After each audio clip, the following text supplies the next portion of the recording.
फरहान मेरा यकीन कीजिए, मैं सच बोल रही हूँ। और ये पहला हादसा नहीं है जो मेरे साथ हुआ है। इसके भी पहले मेरे साथ बहुत कुछ हो चुका है जो मैंने आपको नहीं बताया। वो मेरे दुपट्टे पे नाखून के निशान, वो साया जो मैंने घर में देखा, और अभी दुपट्टे का जल्ला। फरहान, ये सब एक इशारा है कि समीरा की रूह मेरे पीछे पड़ चुकी है। ये मुमकिन नहीं है निखत, क्योंकि समीरा जिंदा है। पर फरहान, अम्मी ने कहा है, अम्मी को यकीन है कि समीरा मर चुकी है। पर मुझे यकीन है कि वो जिंदा है।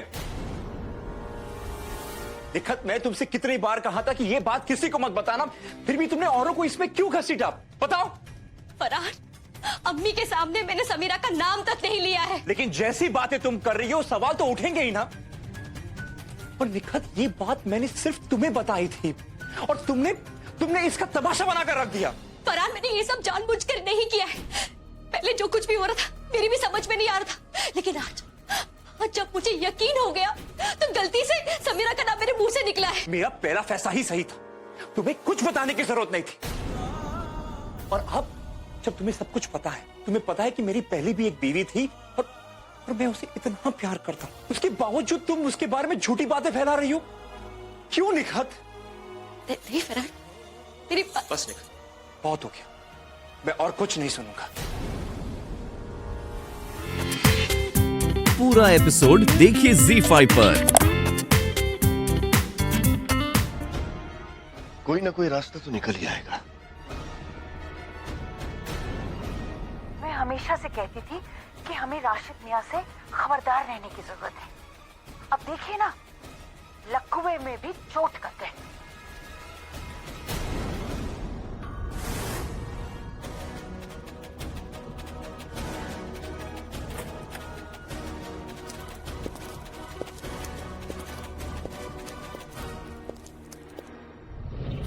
रजिया, हमें ऑफिस के और इस घर के तमाम कागजात निकाल कर दो। हम आज ही वकील साहब के पास जाएंगे। जी, मैं अभी देती हूँ। मेरा दिमाग ही नहीं चल रहा, क्या करूं? जोया जोया जोया, डरी तो मरी। Think something.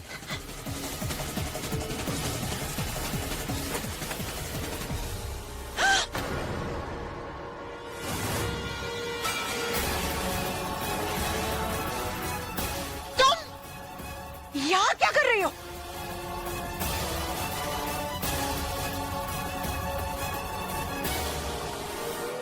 कुछ नहीं, आपके कबर्ड के हैंगर्स के साथ हैंग आउट कर रही थी। भाई, ये मेरा घर है, मेरा कमरा है। मैं चाहे कबर्ड में जाके बैठूं, चाहे मैं बेड पे बैठूं, क्या फर्क पड़ता है? ये क्या बदतमीजी है? ये हमारा कमरा है। आपका कमरा? फिर वही बात।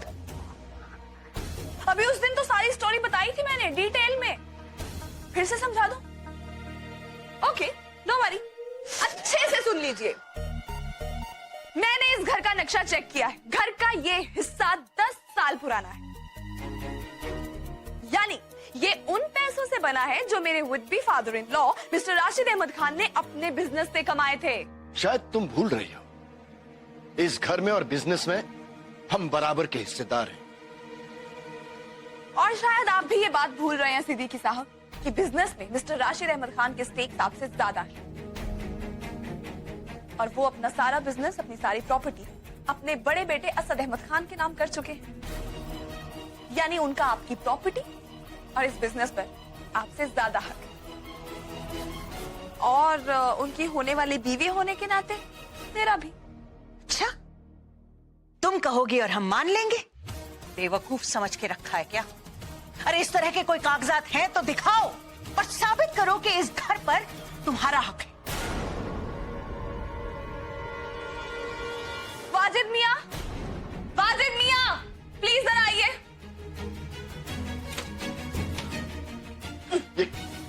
ये क्या बेहुदगी है? बेहुदगी? इसे बेहुदगी कहते हैं? जी नहीं, इसे तो अपना हक छीनना कहते हैं। मैं तो इनफैक्ट आपकी हेल्प कर रही हूँ आपके कपड़े पैक करने में। अब बिना अपने कपड़े लिए थोड़े अपना कमरा छोड़कर चले जाएंगे, नहीं? वैसे अगर मैं आपकी जगह होती ना, तो कभी ये पेपर्स खोल के ना पढ़ती। अब जब पता ही है कि पेपर्स देखने के बाद दिल दुखेगा, तो क्या देखने पेपर्स? क्योंकि ये तो पता ही है कि सारी प्रॉपर्टी और सारा बिजनेस हमारे नाम हो चुका है। मुझे नहीं लगता कि आप जैसे शरीफ खानदान के लोगों को कोर्ट कचहरी में जाना कुछ ज्यादा अच्छा लगता हो।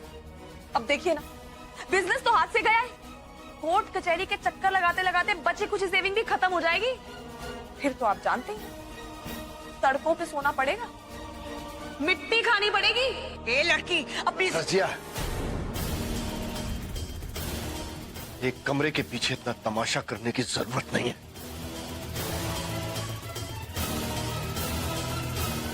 रजिया चलो।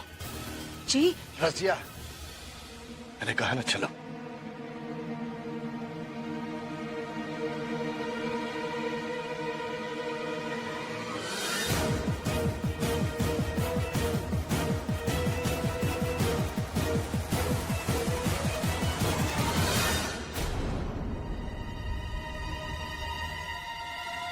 सोया।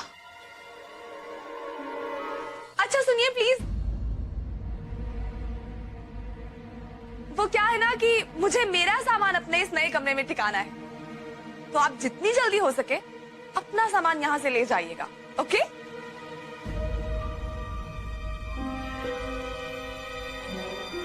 देख लिया आपने कितनी बदतमीज। रजिया खामोश हो जाओ, वक्त की नजाकत को समझो।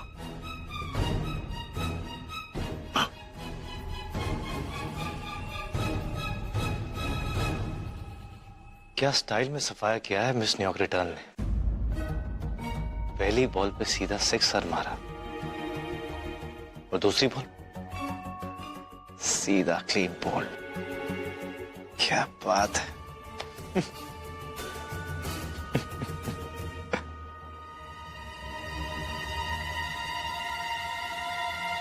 कैसी हालत हो गई इन दोनों की। ऐसा लगता है किसी ने इलेक्ट्रिक शॉक दिया। बहुत मजा आ रहा है ना आपको?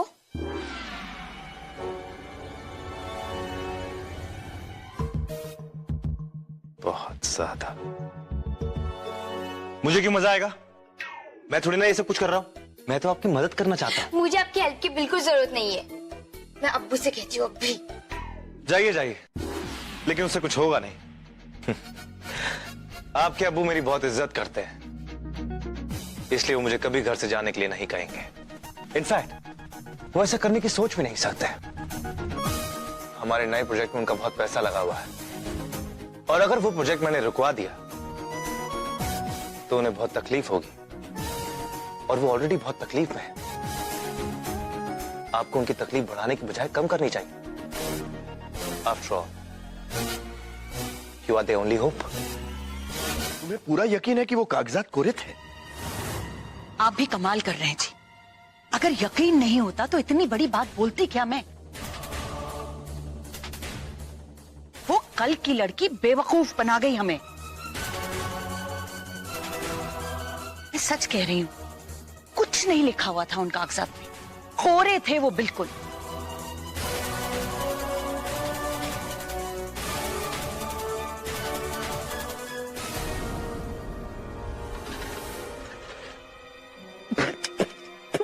क्या हुआ रजिया?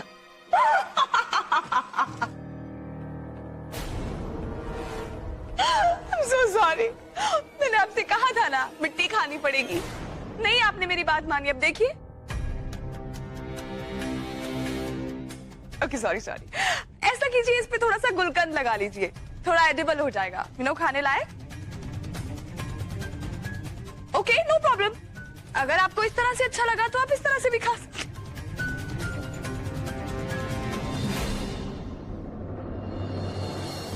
तुम शातिर तो हो जोया, लेकिन रजिया के आगे बच्ची हो। रजिया तो उड़ती चिड़िया के पर गिन लेती है, तुम तो फिर भी जमीन पर रहती हो। मुझे पता है कि वो कागज खाली है। अब देखो मैं बाजी कैसे पलटती हूँ।